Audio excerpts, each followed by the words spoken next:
A definição de sabedoria é um pouco complicada. É o resultado de trabalho, é o resultado de um processo. A gente só se distrai com coisas que parecem ou dão a sensação de pensamento, mas na verdade são besteira. Foco, como você incorpora isso na sua vida? 80% disso não te diz respeito, não vale guardar. Parece que essa é a chave óbvia para ser bem-sucedido. Para onde você está indo tão rápido? É a morte? Posso dizer isso honestamente, não olhei a Amazon nenhuma vez, não faço ideia de qual é o ranking, não faço ideia de quais são as avaliações. Na verdade, é estranho, tipo, eu tentei melhorar e não prestar atenção nessas coisas. E isso geralmente me deixou mais feliz. E acho que, no geral, me tornou melhor em fazer a parte importante, que é a escrita. Mas tem algo um pouco estranho nisso, porque você simplesmente... Não é que, sei lá, só parece um pouco anticlimático, tipo, é como se realmente tivesse dado certo, tipo, eu só, sabe, tipo, como se tivesse acontecido. Só quero garantir que as cópias chegaram às pessoas. Não é que eu não preciso que você me diga se gostou, mas eu só quero ter certeza de que não estou perdendo alguma coisa que deu muito errado. E o motivo do silêncio não é porque estou mantendo limites saudáveis. O silêncio pode ser porque todos estão presos em alguma fábrica por aí. Não, isso faz sentido, na verdade. É engraçado. Eu me pergunto, posso incluir isso ou você prefere que eu não inclua? Não. Para as pessoas que acabaram de entrar nisso. E estamos falando sobre o lançamento do livro e o ranking do livro. E eu sinto que, para mim, seria muito difícil trabalhar em algo por anos. Lançar essa coisa e depois pensar, eu não quero nem olhar para isso. Estou tendo déjà vu, talvez já tenhamos falado disso antes. Penso como Johnny Depp e outros atores que nunca assistem aos filmes em que atuaram. Eles simplesmente não fazem isso. Isso é um pouco diferente. Eu realmente não gosto de assistir vídeos meus no palco ou algo assim. Eu nunca assistiria aos filmes em que atuei porque ficaria mortificado. Tipo, eu não gosto desse tipo de performance assim. Isso não é minha praia, né? Eu não tenho problema em revisar algo. Eu escrevi e eu, tipo, olho para o livro com orgulho. É só que eu tentei conseguir. Para mim, quando Johnny Depp, ou sabe, e ele é uma figura problemática, então, mas quando você pega qualquer tipo de artista e eles dizem, eu não gosto de ouvir o que eu faço, ou eu não gosto de assistir o que eu faço, eu entendo que isso é só um pouco, é como essa coisa estranha, desconfortável para mim, sabe? O mais perigoso é se você ama o som dos aplausos, certo? Tipo, se você está no gostar ou não de assistir ao próprio trabalho é secundário diante de um narcisismo mais sutil. Quando você está na plateia só absorvendo a admiração, pensando, olha como sou incrível. Então, para mim, não é que eu terminei com o livro porque ele foi lançado, é mais como se eu todo o meu. Eu tentei tirar todos os meus ganhos da mesa antes do lançamento, no sentido de que eu gostei de trabalhar nele e acho que fiz o meu melhor trabalho e disse o que queria dizer. E então eu acho que fiz tudo o que podia do ponto de vista de marketing e promoção, o que também é importante. Não é que eu seja um criativo puro que só pensa, espero que dê certo, sabe? Quero dizer, eu, obviamente, estou fazendo um podcast agora com você. Então, eu me importo em contar para as pessoas sobre isso e quero que elas leiam.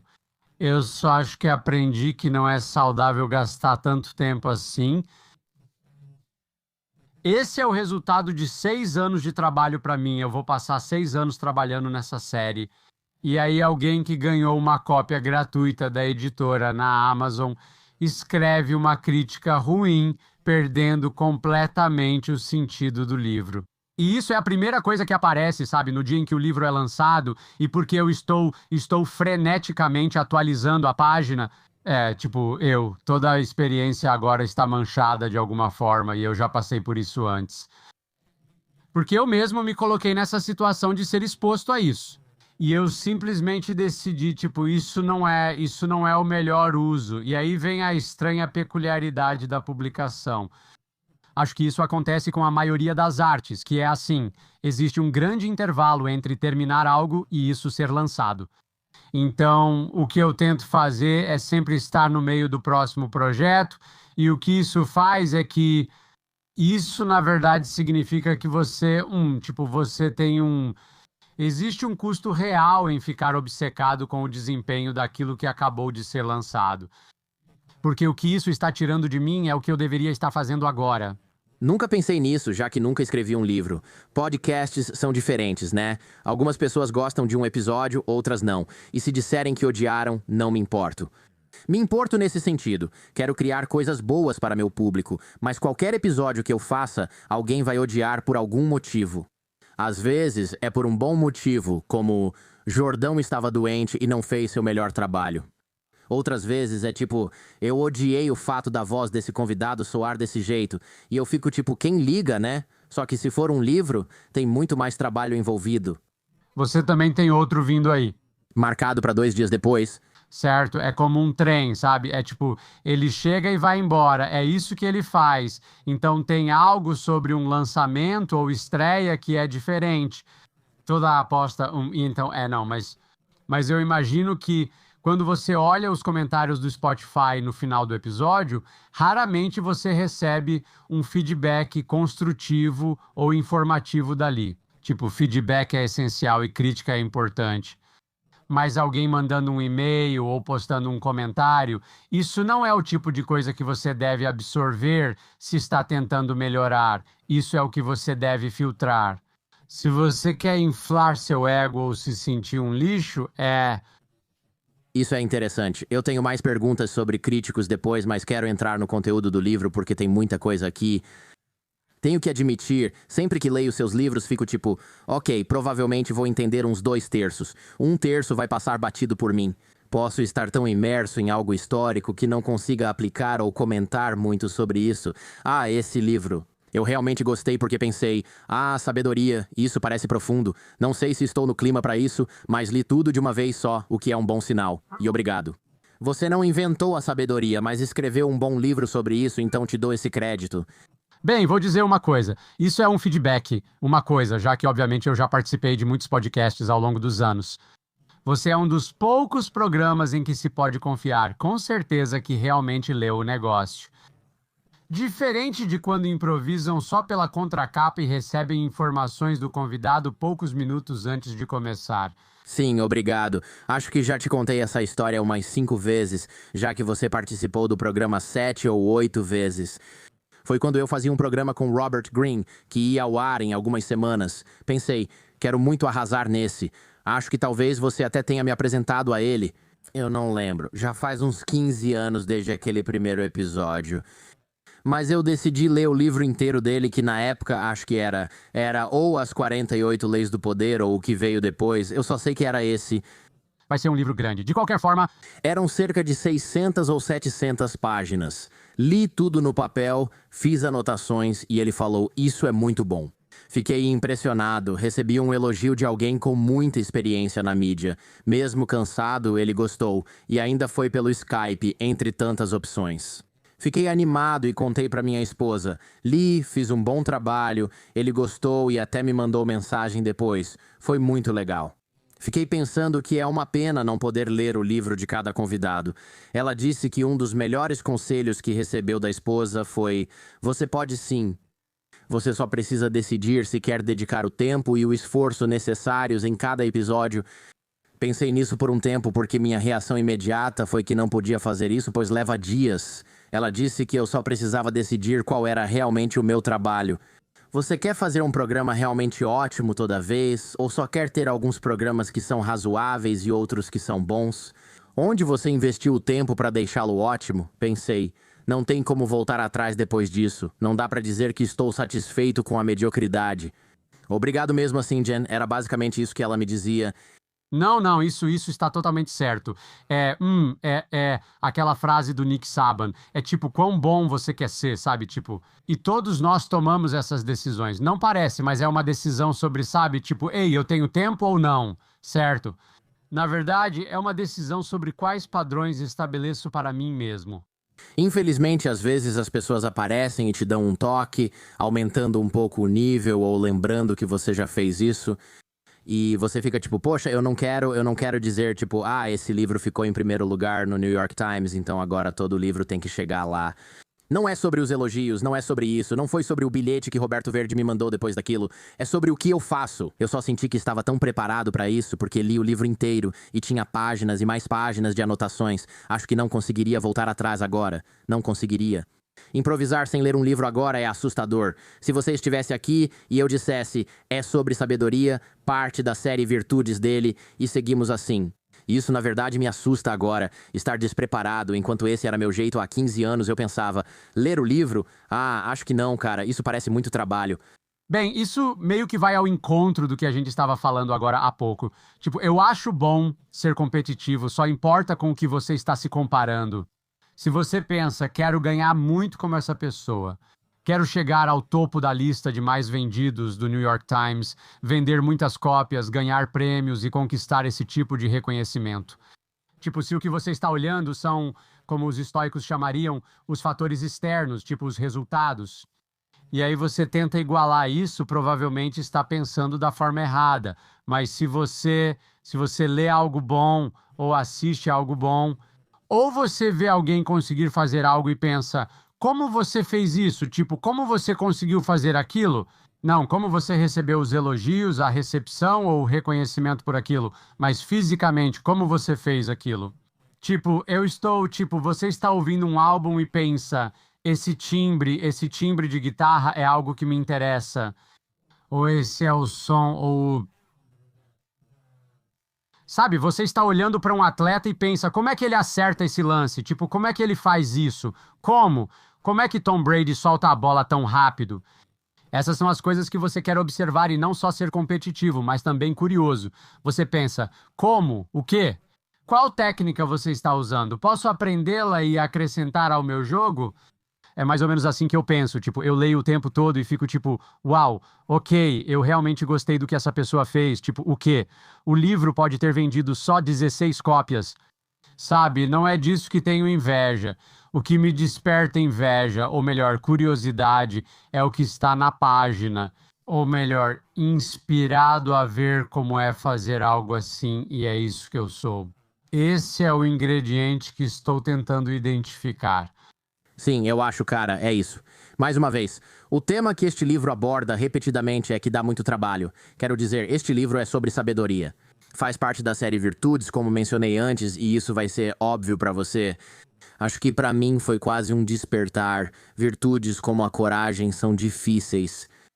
Uau, ok, isso é difícil. A covardia é muito mais fácil, especialmente a curto prazo. Tipo, eu preferiria simplesmente fugir de qualquer problema que eu tenha na minha frente, certo?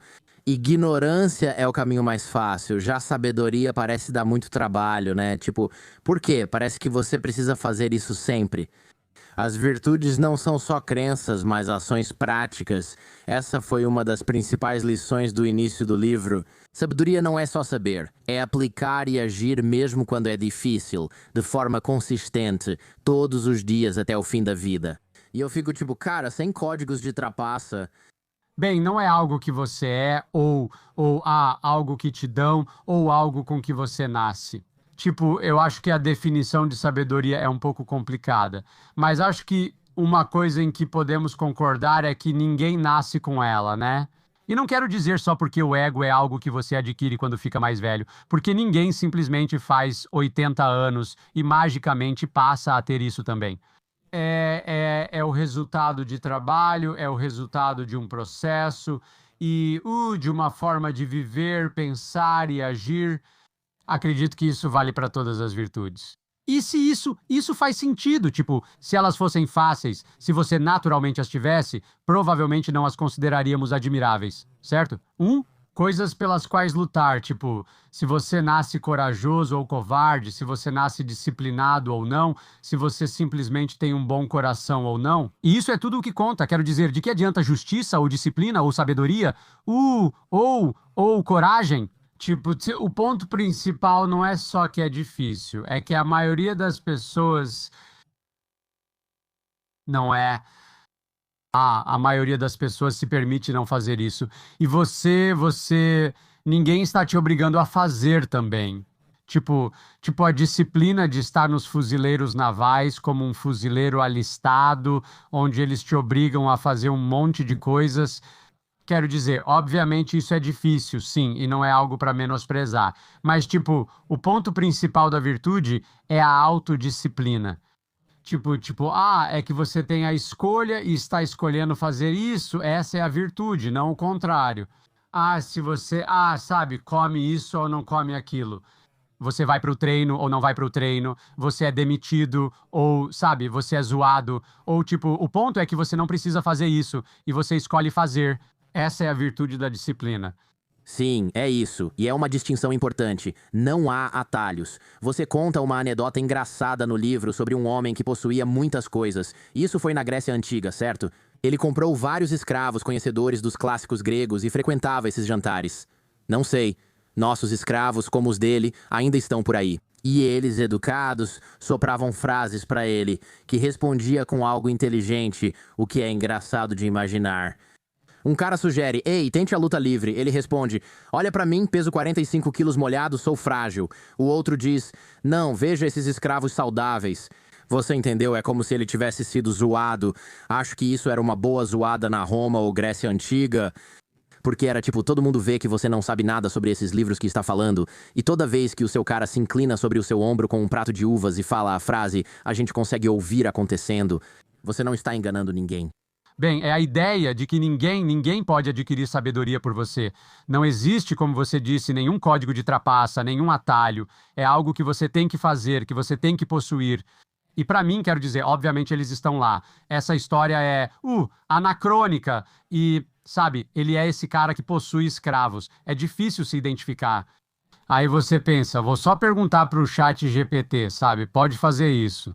A temporalidade dessa ideia de que, tipo, eu não preciso saber disso, eu não preciso descobrir isso. Isso não importa mais porque existe essa nova invenção. Tem essa coisa que eu descobri que me permite conseguir algo do nada, que me permite pular etapas. Isso é a experiência humana em poucas palavras.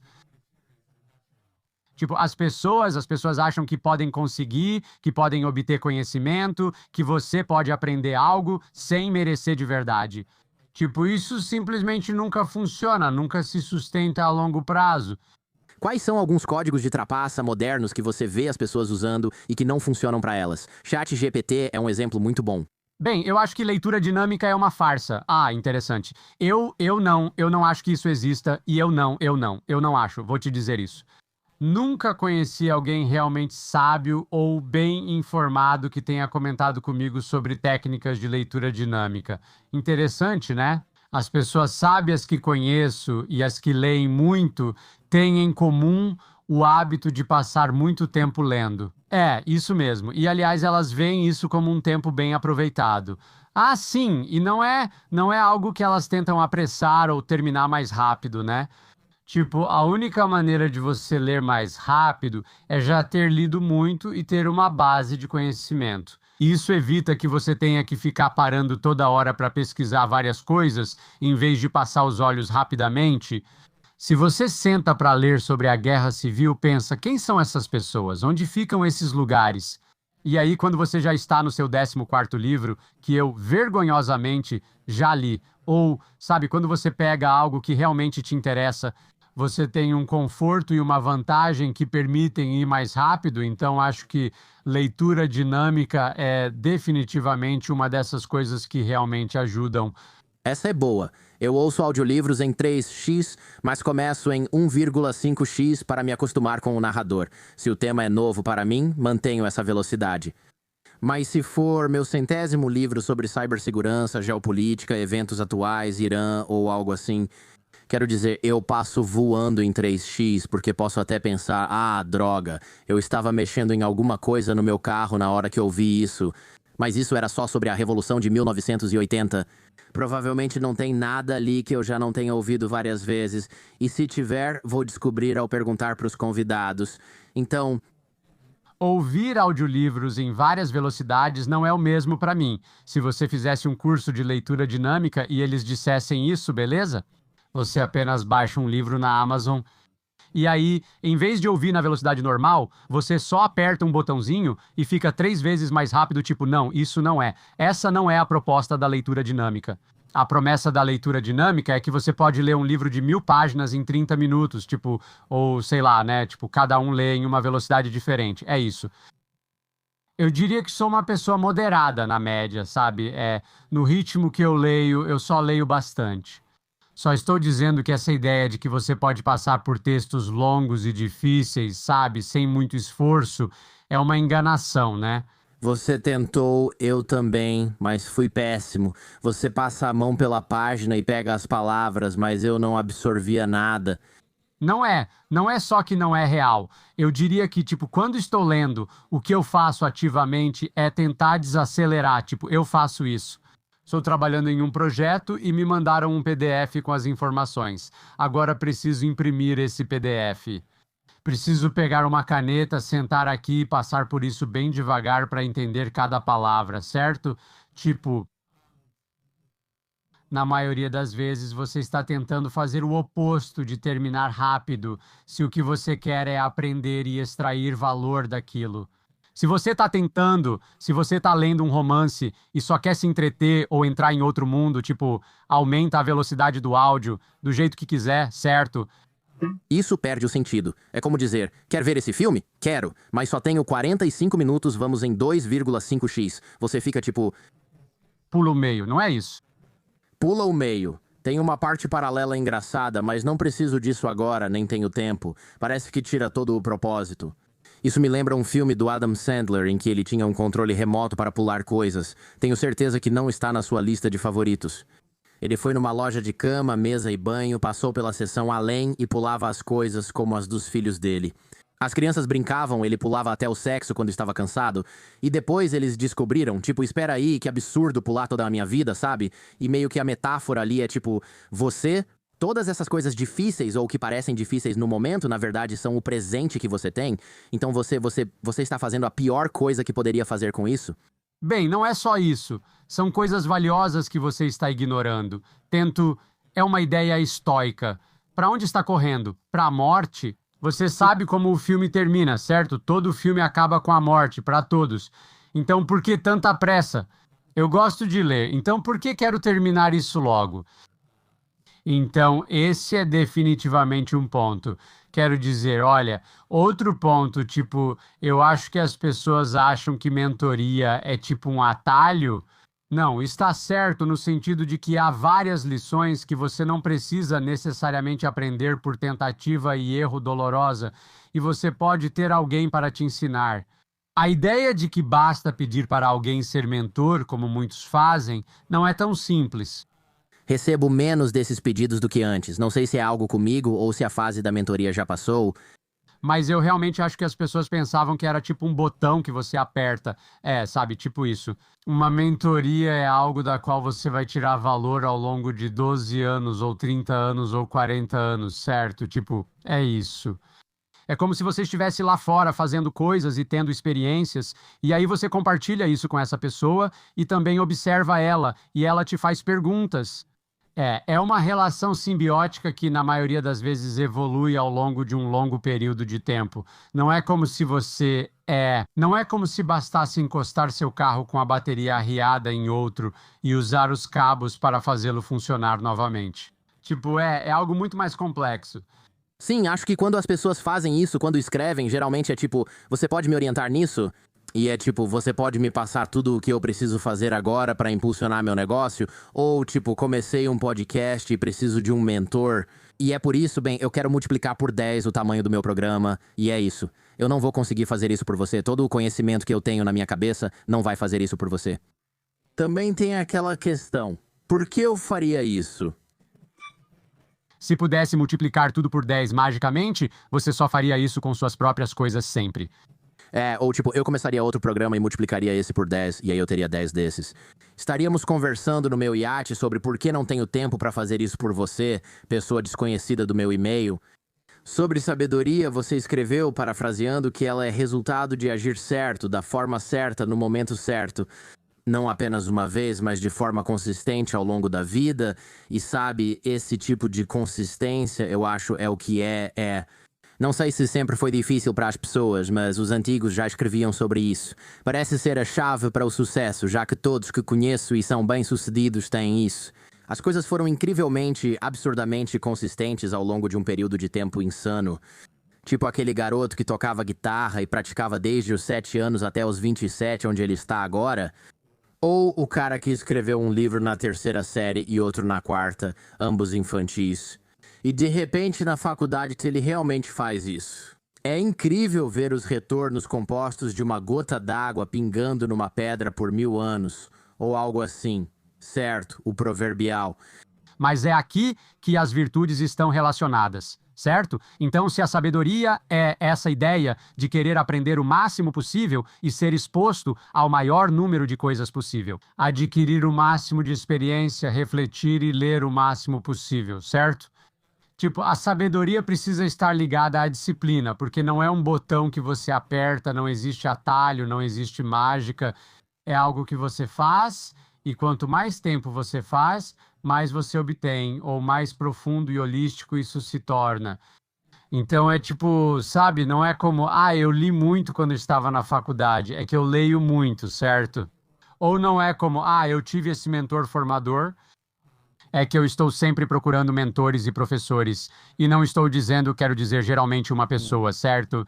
Tipo, é a ideia de fazer isso, é o dia a dia disso, e você está certo, não precisa ser realmente muita coisa. Sêneca, o famoso livro de Sêneca que chamamos de Suas Cartas, é ele escrevendo para seu amigo Lucílio, que é um político no Império Romano. E em um dos ensaios interessantes ele diz, basicamente, sabedoria é essa ideia de conseguir uma coisa por dia. Como é a troca deles? É como se Sêneca estivesse dando a ele uma citação ou algo para refletir, alguma coisa que ele aprendeu. É como se trocassem algo entre si diariamente e ele diz, esse é o caminho para a sabedoria. Se fizer isso todo dia, em breve você terá muitos desses dias acumulados. E o resultado acumulado disso vai ser muito grande. Na verdade, não é só o resultado acumulado, são os resultados compostos disso, certo? Então é como se você estivesse lendo algo e depois vivenciando algo, e aí você lê mais e depois vivencia de novo. E tudo isso vai se acumulando. Mesmo pequenas contribuições diárias podem parecer pouco, mas não é só isso que você faz. Você compara isso com pessoas que não estão fazendo nada disso, certo? E também compara com quem você era naquela época. Antes de fazer esse trabalho, você vê que faz diferença e se acumula rápido. Sim, é isso. Sei que alguns acham óbvio ou necessário ouvir, mas é interessante. No livro você disse, consegue pensar em alguém sábio que não lê? Alguém que lê e não gostaria de ler ainda mais? Sempre quis ler, mas não o suficiente para realmente começar. Acho que precisava de um motivo forte para isso, sabe?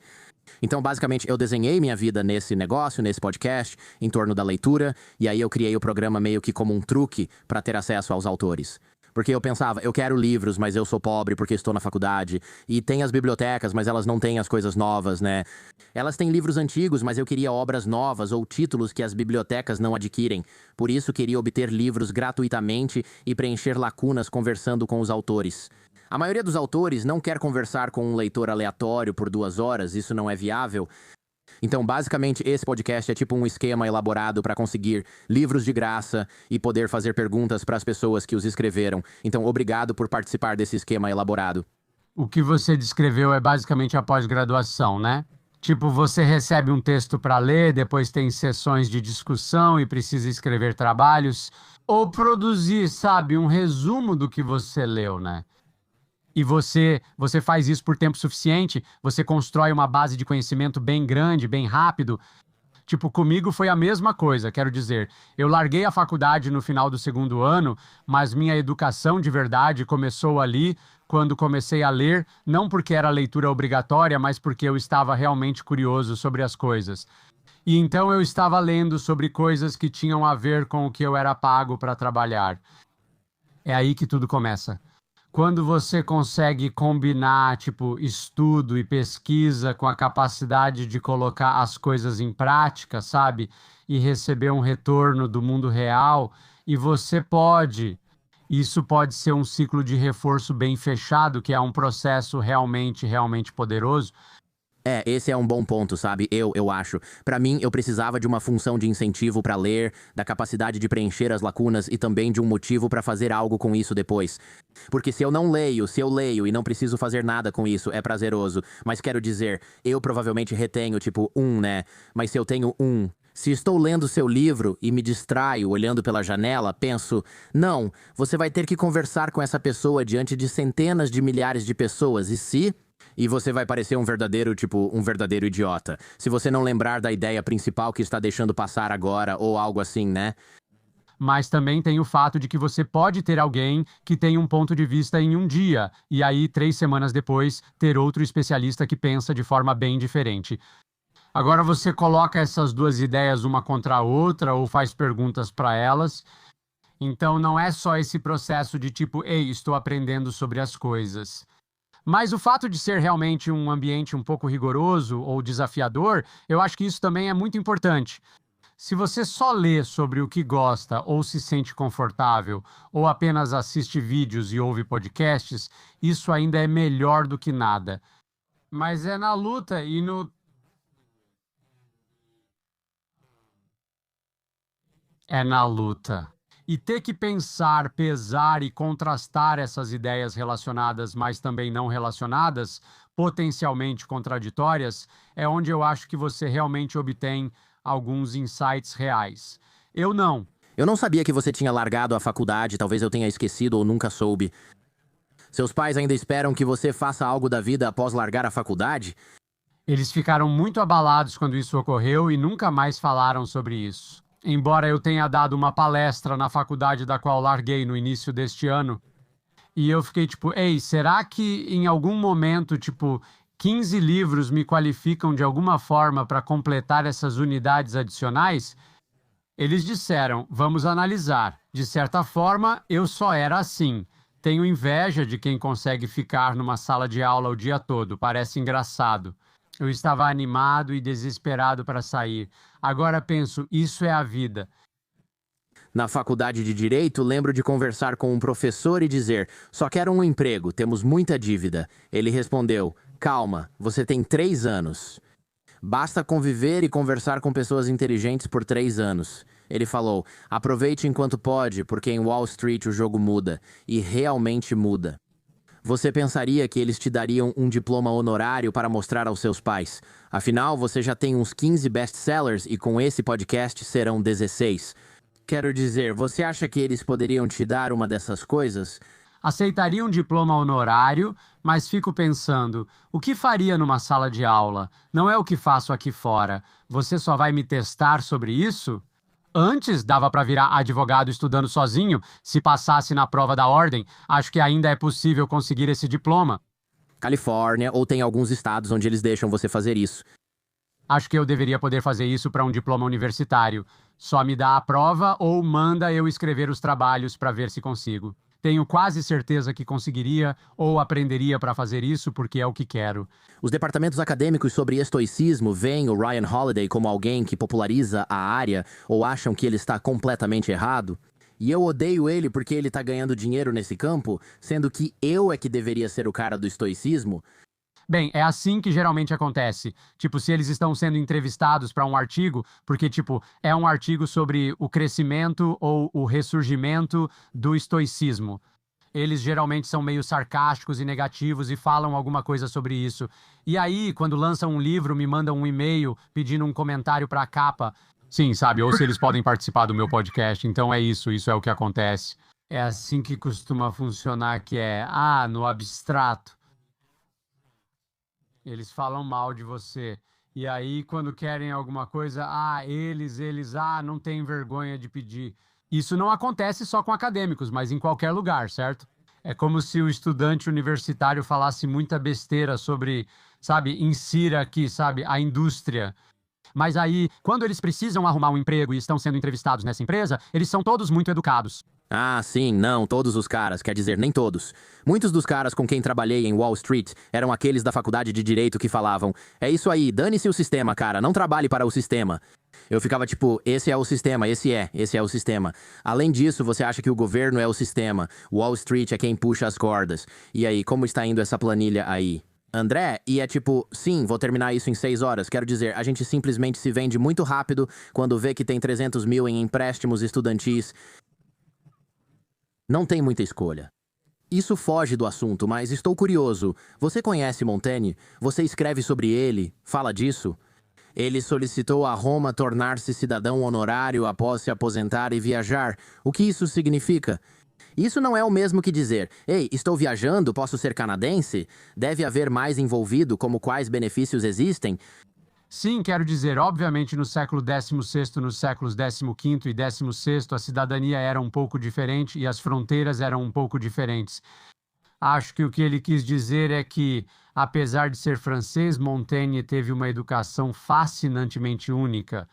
O pai dele queria que ele aprendesse latim, então ninguém podia falar nada além de latim em casa, certo? Então, tipo, ele cresceu como se vivesse na Roma Antiga, onde ainda se falava latim.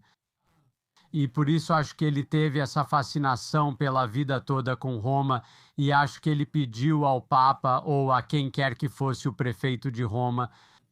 Acho que ele só queria algum tipo de certificação honorária de que foi adotado pela tribo com a qual ele se identificava tanto. Isso é como aquele diploma honorário de faculdade que você não tem exatamente. Eu só quero me identificar como um graduado de uma instituição acadêmica respeitável. Vamos analisar. Você pode oferecer sua próxima palestra e trocar o cachê pelo diploma. Não sei quanto você cobra atualmente, mas provavelmente é mais barato para eles imprimir um diploma, eu não sei. Na verdade, esse é um bom ponto. Provavelmente é mais barato imprimir mesmo. É assim. É como, olha, se eu der uma aula, se no final disso você me permitir me formar na universidade. Isso é engraçado. Ótima ideia, cara. Coloca o acento lá e vê o que acontece. Eu também vou escrever sobre Maquiavel, que eu li no ensino médio, e lembro de pensar, caramba, esse cara é frio pra caramba. Mas você foca mais nas horas de concentração dele e em como você incorpora isso na sua vida. E eu adoraria ouvir como você faz isso. Porque eu acho que essa questão das horas de foco, quero dizer, é desafiadora. É aquele clichê. Temos toda essa tecnologia e ela nos afasta do foco, e está mais difícil do que nunca. Mas eu não sei, cara. A história está cheia de pessoas que, se tivessem focado mais, teriam conseguido construir algo melhor. Bem, Maquiavel é fascinante, pois tem a reputação de ser o que hoje chamamos de maquiavélico. Você sabe, ele escreveu O Príncipe, então, obviamente, ele fala sobre tirania, poder e controle. Quero dizer, ele era literalmente um republicano, no sentido de que queria que Florença fosse uma república. Tanto que ele foi preso pela família Médici e torturado por ser um radical. E isso é parte de quem ele era. É por isso que ele dedica O Príncipe a eles, como uma forma de se restabelecer nas graças deles. Na verdade, é uma obra bastante subversiva que critica, de certa forma, o que é um príncipe. Isso não tem relação com o que digo sobre ele no livro. Mas então, depois desse tipo de tortura, ele basicamente é exilado, é jogado fora da política e passa a viver no campo. E ele escrevia sobre isso, ele descreve lindamente como era sua vida quando não estava no meio da correria das coisas. Ele trabalhava na fazenda e depois vestia suas melhores roupas, passando literalmente de 3 a 4 horas por dia nisso. Ele dizia que, conversando com os antigos, era como quando Cal Newport fala sobre trabalho profundo e períodos de trabalho intenso, o que é uma coisa bonita, eu acho, até meio sagrada. Tipo, minha agenda ficou cheia com o lançamento do livro. Passei uma semana na costa oeste, outra na costa leste e tive muitos compromissos. Agora é o primeiro. A segunda metade da semana é a primeira semana. Consegui voltar para minha rotina. E, tipo, basicamente das 8h15 até as 11h30 eu fiquei só com as minhas ideias, minha escrita e o livro no qual estou trabalhando agora. E isso é, tipo, essa é a minha vida, é isso que eu amo, é isso que me mantém seguindo em frente. É isso, ponto. É um trabalho duro, exaustivo e às vezes minha cabeça dói, mas também é profundamente restaurador e pacífico, e, sabe, estimulante. Sim, então eu acho que, sabe, as pessoas acham que isso é algo que você pode fazer enquanto está fazendo outras 20 coisas, certo? Elas são multi. E, tipo, qual é o trabalho de um líder ou de um criativo, ou, sabe, basicamente qualquer profissão que não é construída em torno desses períodos. E as pessoas você olha a agenda das pessoas e é tipo, então você só tem reuniões o dia todo. Quando é que você pensa nas coisas que vai dizer nas reuniões? Tomando banho à noite, quando devia estar dormindo. Quando é que você faz o trabalho que faz essas reuniões valerem a pena, certo? Como tomar decisões de verdade, fazer previsões, entender e refletir, todas essas coisas que você precisa fazer, esse é o trabalho. E aí, tipo, a reunião é para falar sobre isso. Mas, tipo, a vida das pessoas é construída em torno do lado de gerenciar as coisas e não do lado de criar, pensar, ver o panorama geral das coisas. Isso é engraçado. Um amigo meu da alta direção da Amazon me mostrou a agenda e perguntei quando ele trabalhava. Ele respondeu: venho nos fins de semana ou fico até mais tarde. Porque tudo das 9 às 5 era reunião, reunião, reunião, reunião, ligação, reunião. E eu me lembro do meu amigo que trabalhava no Twitter. Isso foi há uns 10 anos, talvez até mais. Ele recebeu uma notificação de reunião e eu perguntei: ah, você tem que ir? Porque seu celular avisou que você tem uma reunião. Não quero te segurar. E ele respondeu: não. Toda reunião pra gente é opcional porque trabalhamos com vendas e eu achei isso tão interessante e tão revelador, sabe? Então, reunião corporativa o dia todo, reunião o dia todo. Mas os vendedores, que na verdade são os que ganham todo o dinheiro para manter a empresa funcionando, se eles têm uma reunião, é totalmente opcional. E ele estava lá passando um tempo comigo no escritório dele e a gente ia sair para comer alguma coisa. Ele não estava realmente ocupado e disse: nunca vou nessas reuniões. Perguntei se não perdia nada e ele respondeu: não, nada. Se for importante, recebo um e-mail para a empresa ou alguém me conta. Ele disse: eu deveria vender anúncios no Twitter. Achei isso tão revelador. Tipo, quando chega a hora da verdade e você realmente precisa que essas pessoas façam alguma coisa, aí não é uma reunião, de repente a reunião não é importante. Mas enquanto isso, você está pagando 3 milhões por ano para esse outro cara. Para ser o chefe de sei lá o quê, não quero expor meu camarada, mas tipo, o chefe de qualquer coisa na diretoria da Amazon e é assim. Não, reuniões por 8 horas por dia, tirando a hora do almoço, é uma insanidade total. Bem, em algum momento na Amazon, a cultura de reuniões saiu do controle e eles meio que mudaram as coisas. Eu falei sobre isso no livro. Jeff Bezos menciona essa política em uma carta famosa aos acionistas, onde basicamente era se você quisesse marcar uma reunião, tinha que passar os dias anteriores se preparando, escrevendo um memorando de 2 a 3 páginas sobre o que era a reunião e sobre o que deveríamos estar pensando. E a ideia era assim: você começa a reunião, todo mundo senta, lê o memorando, e aí a reunião é bem curta. Todos os argumentos já foram apresentados, agora só estamos decidindo, certo? O problema é que a maioria das reuniões é assim. Isso é sabedoria, certo? A sabedoria é sentar e aprender sobre o problema ou a questão. Mostrar todas as opções e argumentar de forma coerente sobre o que deve ou não ser feito. Mas a maioria das reuniões e das pessoas não é assim. O que as pessoas querem fazer é sentar de forma improvisada e falar besteira sobre o assunto, e depois agir como se o que está acontecendo fosse de alguma forma educativo ou informativo. Tenho comentado sobre isso. Talvez você goste, pois vejo esse como um problema central do podcast. Você mencionou que lê o material, se prepara e sabe o que busca. Não é um roteiro, mas sim os temas que quero abordar e caminhos a seguir, além do que desejo aprender. Então isso é muito diferente de quando você chama esses 2 comediantes ou esse comediante que está entrevistando esse especialista em saúde pública, ou seja lá quem for, que não sabe nada sobre o assunto, e aí as 2 pessoas ficam só tirando da cabeça aquelas opiniões impulsivas. E aí, como eles são inteligentes e sabem falar bem, isso te dá a sensação de que você está aprendendo. Sim, na verdade, você só assiste a uma reunião. É muito engraçado. Eu não tinha pensado nisso, mas você está absolutamente certo, você está absolutamente certo. Não quero ouvir um comediante conversando com um virologista especialista e o virologista permanece no cerne do livro, porque o comediante não leu esse livro de jeito nenhum. Você está certo, eu penso assim, estou desperdiçando o tempo do meu público se não trouxer provas.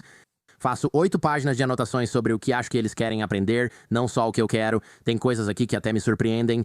Provavelmente eu já sei a resposta para isso, porque já li sobre isso 1 milhão de vezes, mas acho que nunca falei sobre isso no programa. Coloco isso porque sei que boa parte do meu público vai achar interessante ou educativo. Você precisa fazer o mesmo. Caso contrário, você está desperdiçando, tipo, pensa bem, você desperdiça 1 hora do seu tempo. Você lê um livro que não gosta por 1 hora. E aí você pensa, e larga o livro. Imagine desperdiçar centenas de milhares de horas de outras pessoas em uma semana. Se você somar isso durante uma carreira de podcast, equivale a um prêmio Nobel, uma cura para o câncer. O tempo que você perdeu ouvindo suas próprias piadas e comentários sobre um livro, vacinas ou algo que ninguém precisava ouvir. Não, acho que é exatamente isso. E sim, para mim, um sinal de sabedoria ou uma evidência de sabedoria é saber o valor do tempo, o seu e o dos outros. E eu só acho que, às vezes, a gente se distrai com coisas que parecem ou dão a sensação de que estamos pensando, ou que parecem e dão essa sensação. Elas aparentam rigor intelectual, mas são besteira, tipo isso. Uma das coisas sobre as quais falo muito no livro é justamente como é fácil cair nas armadilhas dos vieses cognitivos. Como é fácil ser levado pelo caminho errado, como dizem. Ou simplesmente confundir algo porque isso te atrai emocionalmente com fato ou informação. E, obviamente, em um mundo de inteligência artificial, conteúdo de baixa qualidade e uma quantidade interminável de opiniões, você sabe, tudo atrelado à valência algorítmica. Tipo, é muito fácil pensar, bem, eu estou lendo, mas na verdade você está lendo algo que não deveria, porque é um absurdo, certo? Entende? E então as pessoas acham que estão pensando ou acham que estão se informando, mas na verdade estão indo na direção errada. Sim, é interessante. No livro, você menciona como pessoas inteligentes valorizam o silêncio, aprendem com os outros e como o ego nos impulsiona a falar. E realmente você precisa resistir a isso para realmente aprender com outras pessoas e absorver as coisas certas. Grandes pessoas anotam e usam sistemas para lembrar informações. Que sistemas você usa para lembrar e acessar conceitos importantes depois?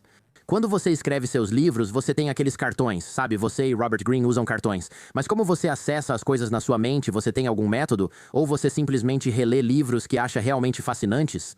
Sim, releio livros e considero isso importante, não é só querer ler mais. Alguns livros precisam ser lidos mais de uma vez para serem realmente compreendidos. Mas eu estou sempre lendo, sempre fazendo anotações e depois tento escrever essas coisas e, sabe, organizar de alguma forma. Eu faço isso, obviamente, profissionalmente como escritor, mas também faço isso pessoalmente. Eu anoto, leio livros sobre paternidade e tento anotar essas coisas, ou leio livros sobre dinheiro e tento anotar essas coisas. Eu leio coisas sobre casamento.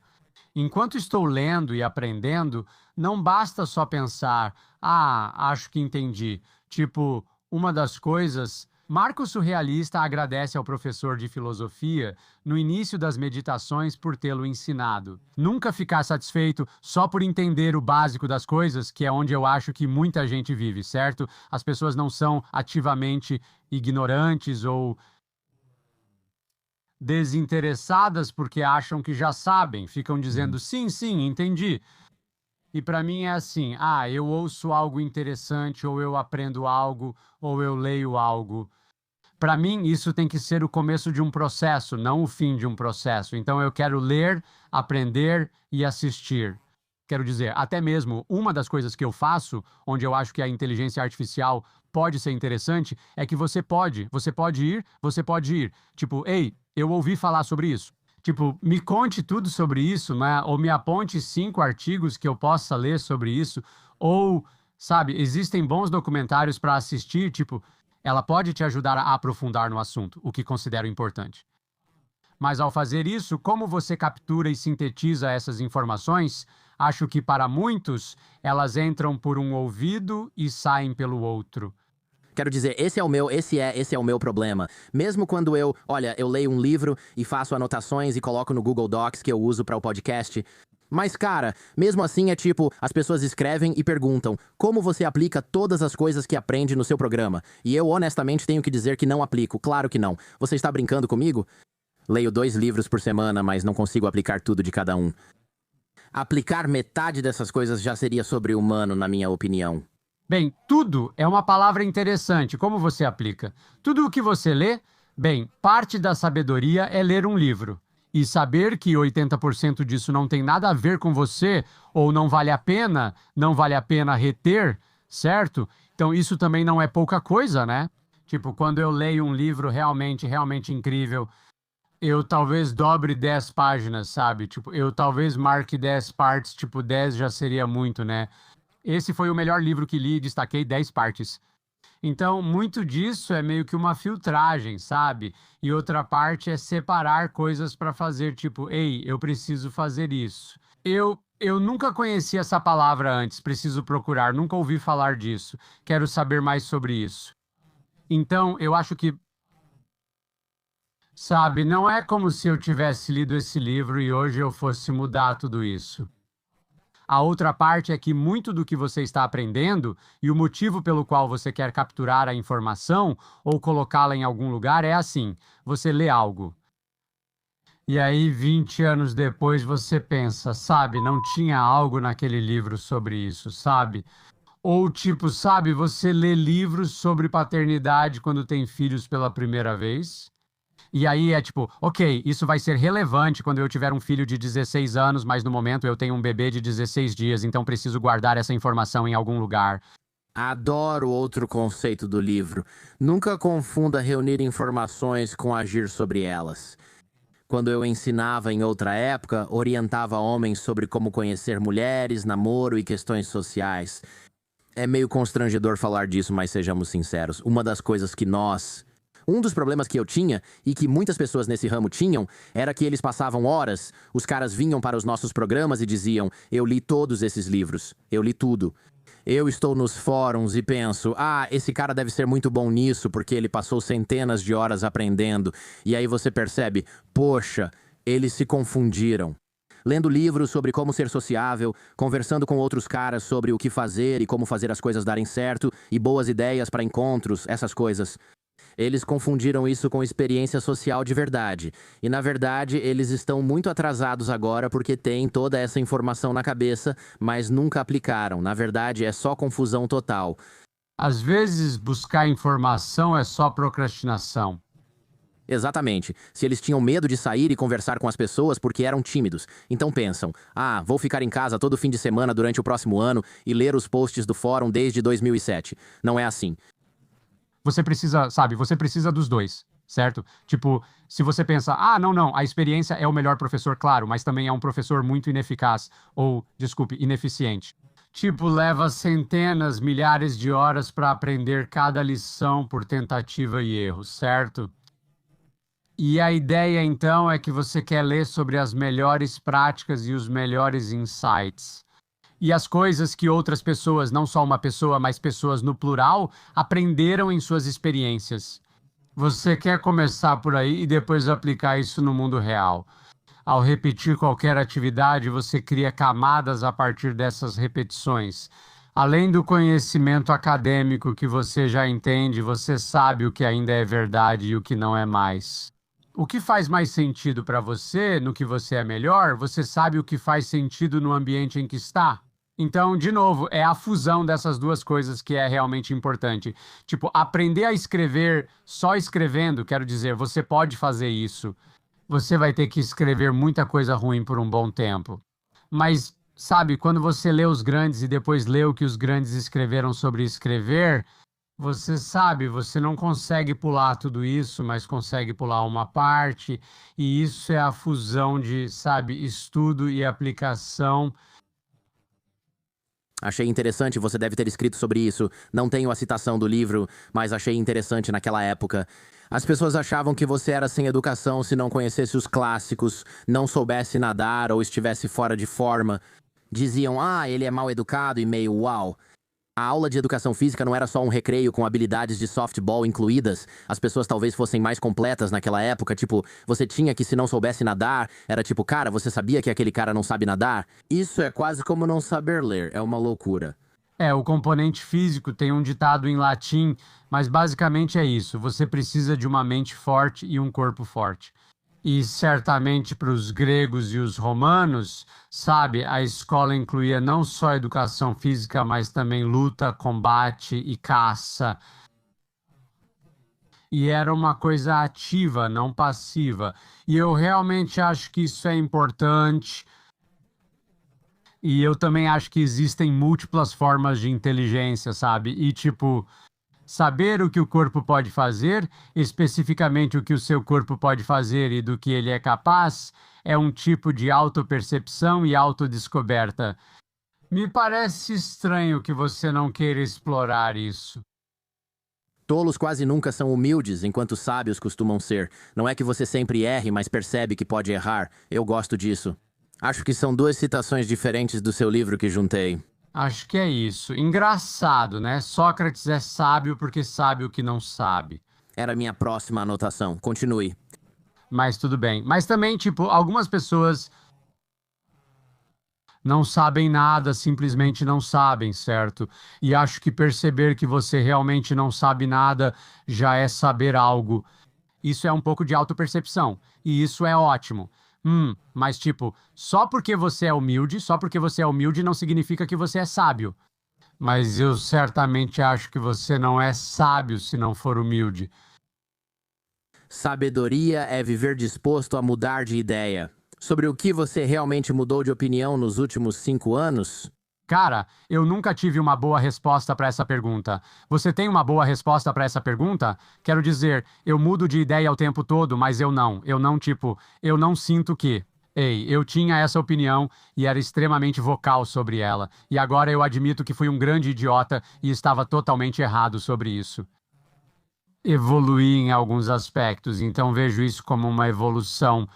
Tipo, minhas crenças estão mudando e evoluindo e estou acrescentando um novo entendimento a elas. Mas eu não tive aqueles mesmos momentos de conversão que algumas pessoas tiveram, sobre os quais eu até falo no livro. Eu não tive, tipo, um nível de epifania. Meu Deus, tudo o que eu sabia sobre isso estava errado, mas mesmo assim, antes, quando eu estava... Esse é um exemplo complicado e não é o melhor. Mas eu lembro de pensar, a Covid obviamente veio de um morcego em um mercado úmido. Agora penso, é possível que tenha vindo de um laboratório e só não comentamos. Não sei se isso muda algo, é só sobre eventos atuais. O outro assunto é imigração. Eu costumava realmente achar que as pessoas que eram contra a imigração eram simplesmente racistas. E depois de conversar com muita gente sobre isso, eu percebi, na verdade, essa não é a perspectiva da maioria das pessoas com quem conversei. Elas estavam muito mais preocupadas com várias outras coisas e não viam a questão de forma tão preto no branco quanto eu pensava. Então isso foi, na verdade, uma boa percepção, porque eu pensava, caramba, tanta gente nesse país é simplesmente racista. Era como se dissesse, na verdade, estou preocupado em manter meu emprego pelas questões econômicas. Não, eu diria. A minha opinião sobre essas duas coisas também evoluiu e eu acho que, para mim, o problema é a certeza, entende? Você pensa, isso é verdade por causa de X, ou eu acho que isso é verdade e, portanto, as pessoas que discordam são X. Eu costumo perceber que essas opiniões não se sustentam muito bem, especialmente se você decide continuar aprendendo. Vou te dar um exemplo. Cresci em um ambiente religioso, fui crismado na igreja católica e íamos à igreja todo final de semana. Lembro de participar, mas não quer dizer que eu acreditava ou que sempre pensei assim. Mas eu me lembro de ir à igreja com tanta frequência que me sentia compelido a fazer o esforço a tentar descobrir como acreditar nisso. Todo mundo me dizia para acreditar, certo? E aí, quando cheguei na faculdade, li, Sam Harris e Richard Dawkins, li todos esses. Isso foi bem naquela época do boom desses livros ateus, e eu fiquei muito... Foi tipo, ok, obviamente Deus não existe, certo? Eu li esses livros e fiquei bastante certo, eu passei de não ter tanta certeza para... Mas era assim, eu tinha uma visão e depois passei a ter outra. Agora, quando me perguntam o que sou, respondo com confiança que sou agnóstico, mas muitos acham que é o mesmo que ateu. Mas o que isso significa eu não sei porque como você saberia, certo? E acho que com certeza me vi evoluindo em várias questões, onde eu não sei. Eu não sei exatamente qual é a resposta, ou eu não sei exatamente qual é a coisa certa.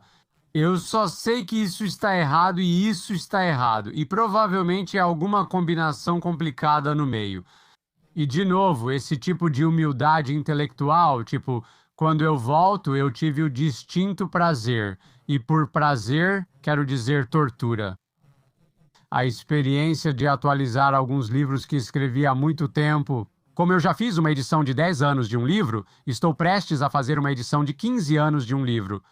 Vou te dizer que a parte mais difícil disso é quando você lê uma frase que escreveu aos 23 anos, ou sei lá, 25, ou qualquer que fosse a sua idade, e você pensa, de onde esse cara tirou isso? Como eu tive essa audácia? Como ousa, a certeza não envelhece bem. É interessante como você ensina essa flexibilidade mental aos seus filhos. Talvez sejam jovens demais para isso, não sei. É.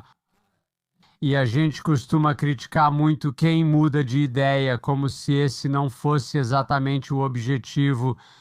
Acho que deveríamos agir diferente. Quando falo sobre imigração, recebo mensagens como: sempre soube que você era uma fraude.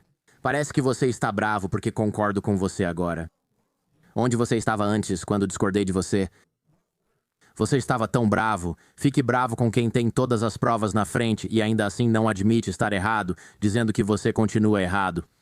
Fique bravo com essa pessoa, com uma perspectiva totalmente inflexível e ridiculamente imprecisa. Por que você está bravo comigo por ser flexível e mudar de ideia? Quando novas evidências são apresentadas, qual é? E isso é algo sobre o qual Sócrates fala. Ele diz: sabe, é importante que o método socrático seja construído em torno disso, obviamente, mas ele diz: lembre-se de que ninguém está errado de propósito. Tipo, se você pensar em todas as coisas sobre as quais agora admite que estava errado, você não sabia que estava errado na época, você achava que estava certo, é claro. E isso levou tempo, levou paciência, e foram pequenas coisas aqui e ali que eventualmente fizeram você entender, ou moderar, ou mudar sua posição, e é obviamente assim também que você vai mudar a opinião de outras pessoas. Cara, mais uma vez, um breve desvio não relacionado, mas é impressionante ouvir histórias de viagem da Roma antiga. Com certeza você já leu muitos detalhes sobre isso? Você tem alguma ideia ou conceito de como era isso? Porque eu fico pensando, tipo, nossa, quando viajei nos anos 90, a gente não tinha internet, talvez desse pra mandar um e-mail, e as pessoas olhavam de vez em quando.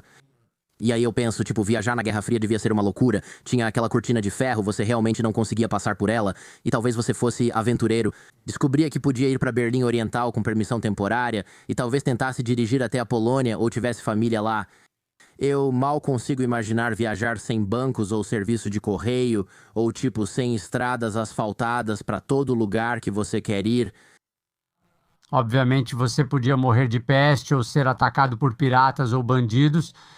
Exatamente. Você podia pegar disenteria ou outra doença, era difícil. Você já leu Heródoto? Não li, só leio seus livros, é o mais perto que chego disso.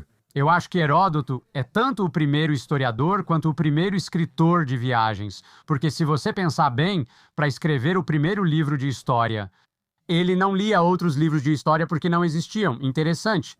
Ele precisava ir ao local e perguntar: você estava aqui quando aconteceu? Me conte ou diga o que seu país acredita. De onde você veio? E então esse livro, As Histórias de Heródoto, é um livro de história fascinante. E, na verdade, muitas das histórias que chegaram até nós vêm dele. Por exemplo, ele foi um dos primeiros a relatar a história dos 300 espartanos. E ele viajou por todo o mundo e, tipo, você sabe, milhares de quilômetros, como você disse, por estradas empoeiradas e de navio para países estrangeiros. Quero dizer, o interessante que ele percebe é que toda a sociedade chama a outra de bárbara. Eu percebi isso, eu realmente percebi isso, até porque aprendi vários idiomas. E a palavra em praticamente todas as línguas eslavas ou iugoslavas é para alemães. É o inimigo.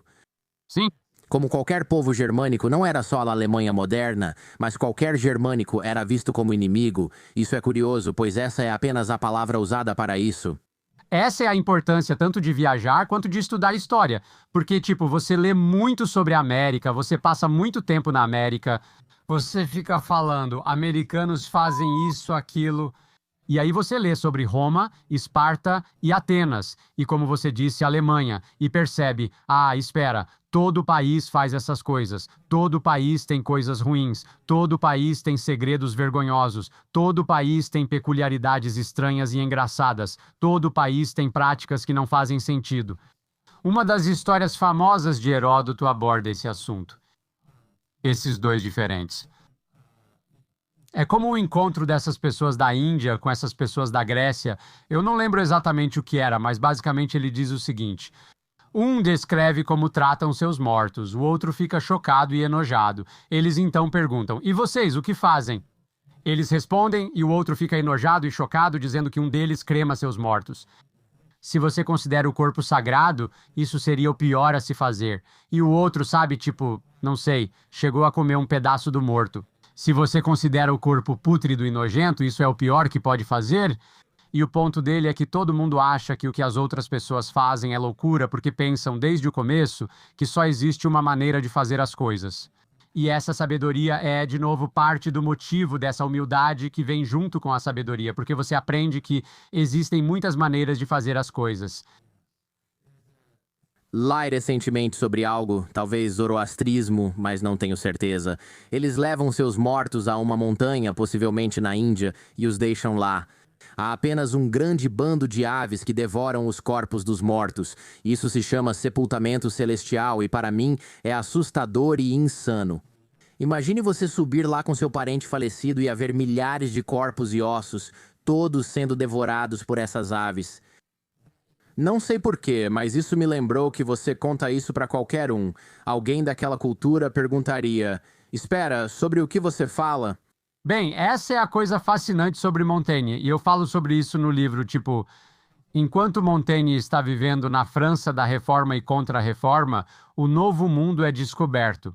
Então começam a chegar esses relatos de tribos canibais e desses, sabe, selvagens primitivos do outro lado do oceano.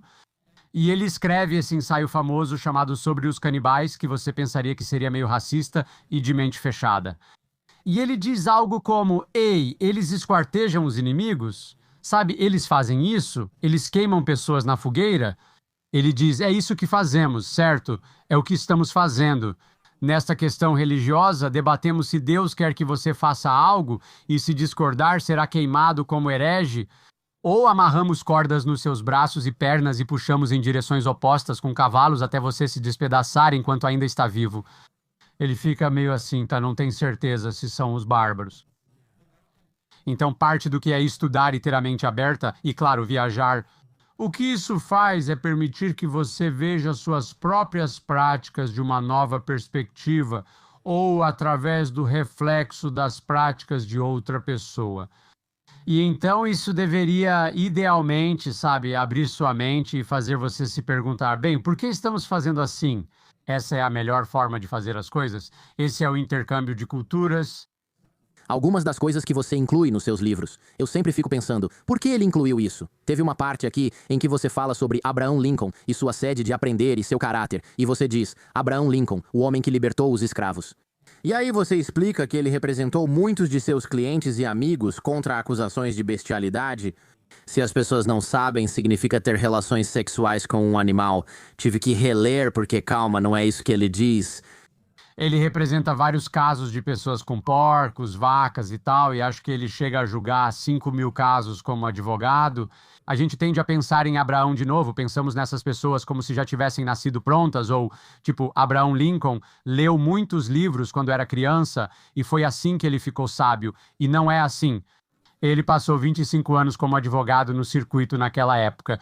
Tipo, não havia pessoas e recursos suficientes em cada cidade para ter, tipo... Um escritório completo. Sim, um escritório completo, mas não para ter um sistema jurídico funcionando. Então eu não sabia disso. Juízes e advogados viajavam para uma cidadezinha e, por cerca de 3 semanas, resolviam todos os casos antes de retornarem. Antigamente, até juízes da Suprema Corte viajavam, no chamado percorrer o circuito, atuando em tribunais inferiores. Não era simplesmente assim: ei, você trabalha neste tribunal e casos suficientes chegam até você, e pronto, você sabe. A compreensão dele sobre a natureza humana, sobre como resolver conflitos e como agir, vinha sim da experiência de representar casos. Isso envolvia coisas estranhas e distorcidas, né? E, tipo, também a minha história favorita do Lincoln no livro, só pra você ver que ele não era esse cara santo. Ele adorava pegadinhas, né? E ele era engraçado. E ele conta essa história de quando estava viajando pelo circuito com outro advogado. E eles estão acampando do lado de fora e, sabe, estão dormindo em cima de uma pedra ou algo assim, e ele espera o amigo dele pegar no sono. E a pegadinha? ele vai descer de onde eles estão acampando e vai cagar no chapéu do amigo dele. O amigo vai acordar e descobrir que alguém fez cocô no chapéu dele. Então Lincoln faz isso e eles acordam de manhã e o amigo, antecipando a pegadinha, trocou os chapéus, então ele acaba cagando no próprio chapéu. E de novo, você pensa no Lincoln como se ele fosse aquela fotografia em preto e branco. O homem cujo rosto está enrugado e marcado por essa terrível guerra civil que realmente foi, e pela perda dos filhos, e pela dor e pelo sofrimento. E ele também é um cara com senso de humor, certo? Ele é um ser humano. E ele aprende, aliás, que o humor é a forma de lidar com o que deve ter sido algo sombrio, sabe? Um olhar perturbador sobre a humanidade, enquanto ele viajava por essas cidades. E ele tinha que representar escravos e donos de escravos, agressores de esposas e pessoas que roubavam as economias de senhoras idosas. E, tipo, ele era um cara engraçado e eu adoro essa história. Essa história é ótima. Futuro presidente dos Estados Unidos da América, você só pensa que o país está desmoronando após um julgamento onde alguém foi preso por sexo com um porco. Essa pessoa matou o vizinho. Qual o seu plano para hoje? Primeiro vou comer, depois cagar no chapéu do meu amigo. Vou dormir, acordar e ver ele colocar o chapéu e você só observa. Cada um lida com o estresse de um jeito. Vou dar um mergulho. Bem, eu conto essa história. É tipo dia de Natal ou Ano Novo, no auge da Guerra Civil. E Lincoln chama seu gabinete para uma reunião de emergência. Eles precisam discutir alguma coisa. E eles entram, e ele está lendo um livro e rindo, e eles perguntam, o que você está fazendo? E ele diz, deixa eu ler isso para vocês, e ele se senta e lê para eles. Há um humorista chamado Artemis Ward, que lê para eles um capítulo do livro que considera hilário. E eles meio que, de novo, eu claramente tinha um senso de humor que nem todo mundo apreciava. A maioria dos ministros dele ficou tipo, cara, é Natal, o que a gente está fazendo aqui? E ele disse, se eu não rir, acho que vou morrer. Ele falou, todos nós estamos muito pressionados e precisamos de algo para aliviar o clima. Eles disseram, tá bom, ele falou, o motivo de eu ter chamado vocês é para falar sobre a proclamação de emancipação.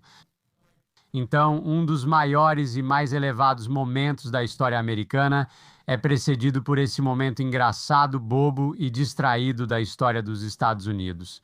Mas eles são inseparáveis um do outro, e eu realmente acho que, tipo, frequentemente as pessoas mais sábias, eu diria, como regra geral, toda pessoa sábia que conheci tem um senso de humor muito bom. Certamente ser burro dificulta para você perceber coisas como as pessoas acharem que o humor é algo baixo e vulgar, mas na verdade eu acho que é o contrário. O verdadeiro humor se baseia na sua capacidade de perceber e entender o absurdo da experiência humana. Além de fazer cocô nos chapéus das pessoas, Eu ia dizer, e também fazer cocô nos chapéus das pessoas, exatamente. Não precisa ser algo sofisticado para ser engraçado. O engraçado é a justa posição de quem fez isso.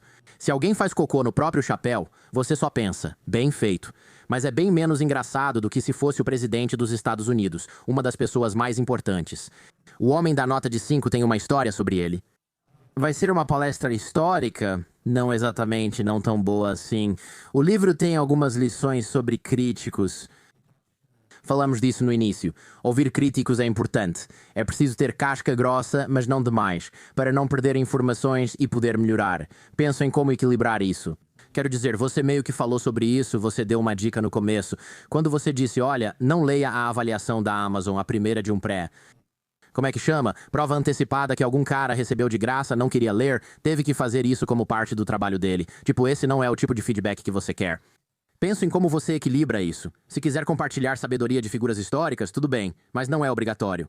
Não, na verdade eu estava pensando sobre isso recentemente com alguém que eu conheço, que está meio que tendo dificuldades no que faz. E tipo, o que essa pessoa precisa fazer é muito claro. Tipo, bom, as mudanças que eles precisam fazer são muito claras, mas eles simplesmente não conseguem ouvir, sabe? E tenho certeza de que você já teve pessoas que trabalharam para você que são assim. É como se fosse assim, eu não estou tentando magoar seus sentimentos. Mas, tipo, se esse feedback ou informação, essa coisa que estou tentando te ensinar, não for assimilada, você não pode mais trabalhar aqui. E o ego dessa pessoa, ou o senso dela de... de si mesmo ou qualquer coisa. Parece que preferem ser demitidos a mudar. É, Certo. Ou eles preferem não melhorar e serem demitidos do que passar pelo desconforto de tentar fazer as coisas de um jeito diferente. Então, sabe, a capacidade de ouvir informações que você não quer ouvir é realmente importante. Isso é diferente de pessoas aleatórias falando coisas na internet, mas ao enviar um rascunho, recebo várias observações de volta. Algumas dessas observações estarão erradas e preciso ignorá-las. E muitas dessas observações vão ser boas e outras vão estar em algum lugar no meio termo, certo? E a capacidade de filtrar e peneirar essas críticas e saber o que aceitar e o que ignorar. Isso é a arte de receber e absorver feedback. é como você disse, é uma arte. Não vem naturalmente pra mim. Acho que ainda hoje tenho essa dificuldade. Provavelmente continua assim. Infelizmente, eu dou muito mais atenção à plateia do que talvez eu dê à pessoa. Eu recebo um e-mail de 3 parágrafos de alguém falando sobre algo que fez, tipo, é muito legal, isso mudou minha vida, isso me colocou nesse caminho. Consegui um emprego por isso, mas o cara me deu uma estrela só porque não gosta do meu corte de cabelo. Meu produtor pergunta, você leu o que coloquei no Slack, aquela carta de 3 parágrafos? Eu fico pensando, li, mas ele falou algo maldoso sobre minha camisa.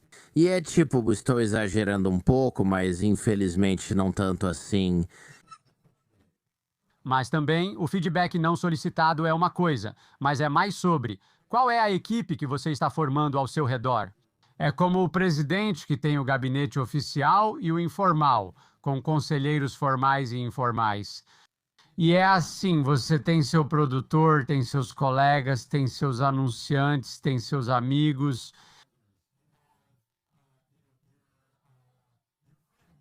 Aí você tem seu cônjuge, formando o círculo desejado com os convidados, pessoas que você quer ouvir, o que posso melhorar, o que está gostando ou não. Sabe, o que você acha que eu deveria mudar? É assim que recebo críticas e feedback, e acho que isso faz diferença. No final do livro, você faz uma observação interessante sobre como as virtudes são algo a que aspiramos. Você não pode sinalizá-las, apenas praticá-las e ser elas. Pode parecer uma pergunta boba, mas qual a diferença entre sinalizar virtude e demonstrar um comportamento virtuoso? Embora pareça óbvio, a maioria das pessoas só está sinalizando virtude. Sim, hoje existe uma reação contra a sinalização de virtude comum entre alguns fanáticos por política.